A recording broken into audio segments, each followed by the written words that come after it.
우리 외할아버지와 관련된 경험 중 우리 가족에게 정말 신기하면서도 무서웠던 일이 하나 있어.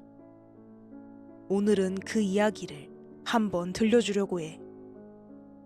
우리 외할아버지는 오래전에 돌아가셨어. 당시 연세에 비해 굉장히 건강하신 편이었어. 그런데 어느 날 갑자기 충격적인 일이 일어났어. 전날까지만 해도 기운이 넘치시고 컨디션도 좋으셨던 할아버지가 사망 진단을 받으신 거야.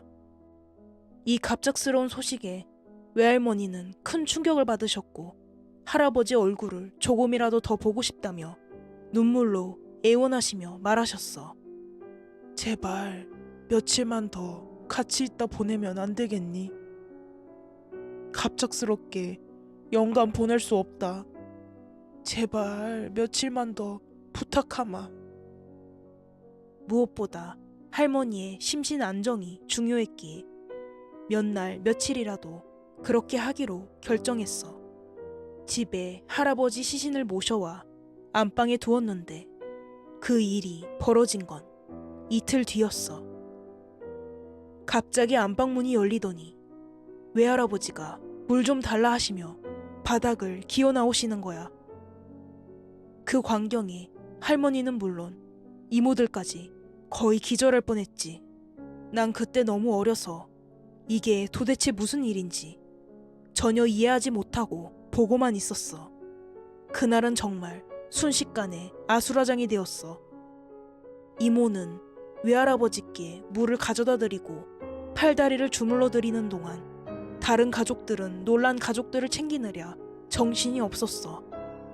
외할머니는 이렇게라도 돌아온 게 어디냐며 기뻐하셨어. 할아버지가 깨어난 건 하늘의 뜻이 닿았기 때문이라고 말씀하셨어. 우리 가족은 며칠 뒤 또 무슨 일이 생길까 불안해했어. 하지만 다행히도 몇 달이 지나도록 외할아버지는 계속 건강한 모습으로 지내셨어. 그렇게 시간이 흘러 몇 달 후 우리 가족은 다시 외가를 방문했어.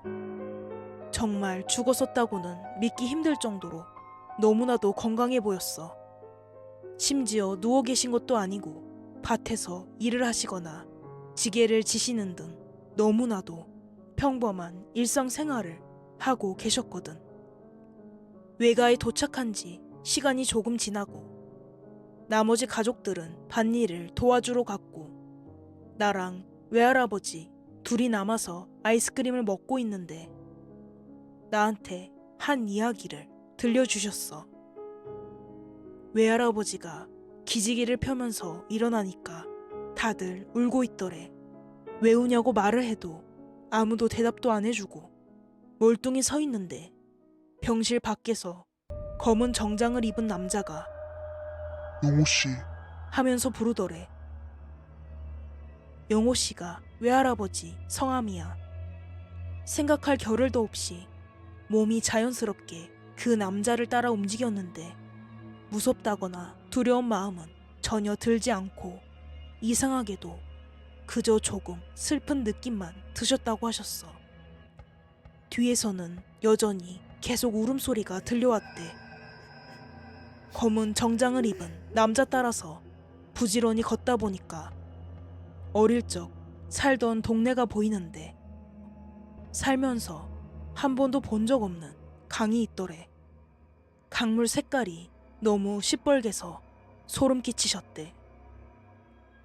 그 강을 검은 정장의 남자가 물 위를 터벅터벅 걸어가는데 할아버지가 머뭇거리니까 빨리 오라고 다그쳐서 따라갔는데 외할아버지도 물 위를 걷고 계시더래. 그렇게 강을 건너고 황무지를 한참 지나서 검은색 목조 건물이 보였대. 할아버지가 그 건물의 대문을 막 지나가려던 찰나 대문 안쪽에서 검은 상복을 입은 여자가 나오더니 사람 잘못 데려왔어. 다시 데려가. 사람 잘못 데려왔다고 다시 가라고 쫓아내더래. 쫓아내면서 하는 말이 섬뜩했는데 남은 수명이 아직 3년이나 있으니 가던 길 가다가 아는 사람을 만나더라도 무시하고 절대 뒤돌아보지 마.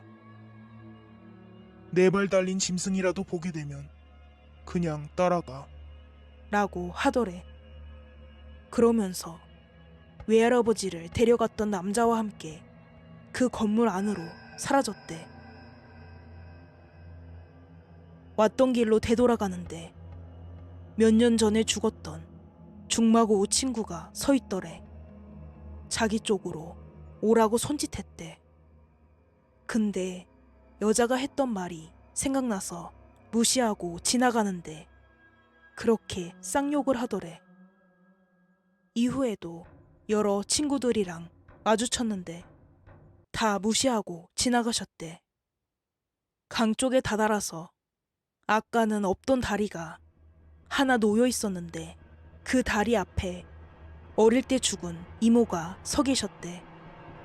아주 어릴 적에 열병으로 돌아가신 이모였어. 차마 이모는 무시 못하시고 앞에까지 갔는데 손을 내밀더래. 그 손을 잡으려는 순간 뭔가 바지 가랭이를 물고 잡아당겨져서 밑을 내려다보니까 외가에서 키우다가 오래전에 죽은 백구 녀석이 마치 그 손을 잡으면 안 된다는 듯이 바지 가랭이를 다리 쪽으로 끌어당겼대. 그렇게 물고 잡아당기더래. 순간 흠칫해서 이모한테서 멀찍이 떨어졌는데 갑자기 이모가 미친 듯이 외할아버지한테 뛰어오더래. 그러더니 이모 입이 찢어지게 기괴하게 웃으면서 잡아갈 거다. 잡아갈 거다. 잡아갈 거다. 하면서 손에 포승줄 같은 걸 들고 빠르게 뛰어오는데 얼마나 무섭던지 그 모습을 잊지 못하겠다고 고개를 막 저으시더라. 외할아버지는 다리 쪽으로 뛰시고 백구 녀석이 외할아버지 뒤를 지켜주더래. 그런데 갑자기 악귀 같은 녀석이 앞에 딱 서니까 백구가 막 짖더래. 다리를 건너고 나서 뒤를 돌아보니 그 괴상한 악귀는 울부짖으면서 사라지고 다리 위에서 백구가 외할아버지 얼른 가시라고 하는 것처럼 서서 짖더래.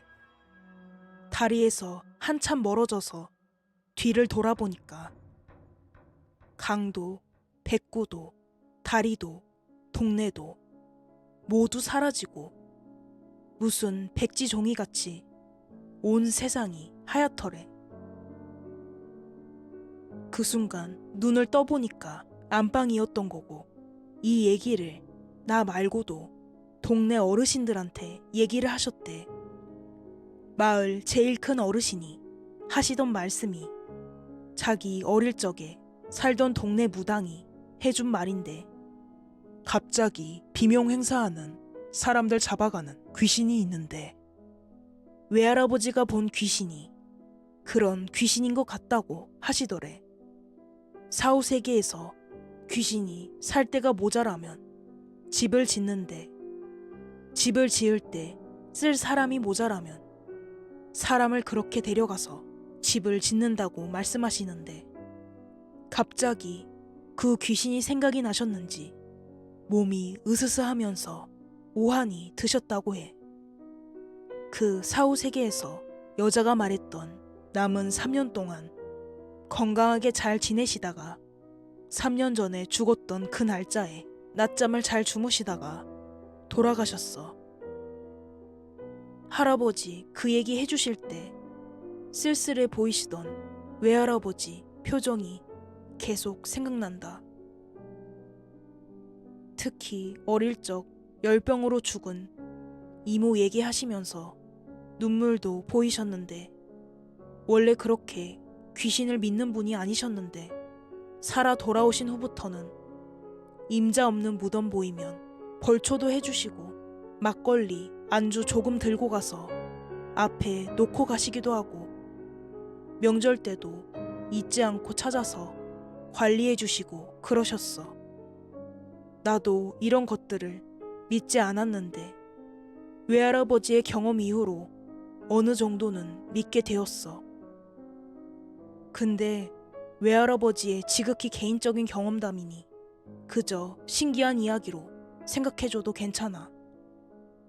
우리 외할아버지도 생전에 나한테 했던 말이 네가 믿고 싶으면 믿어도 되고 아님 그냥 신기한 이야기로 생각하라고 그러셨거든. 글을 쓰다 보니 오늘따라 외할아버지가 많이 보고 싶어진다. 오늘 준비한 내용은 여기까지입니다. 구독과 좋아요, 알림 설정은 큰 힘이 됩니다. 시청해주셔서 감사합니다.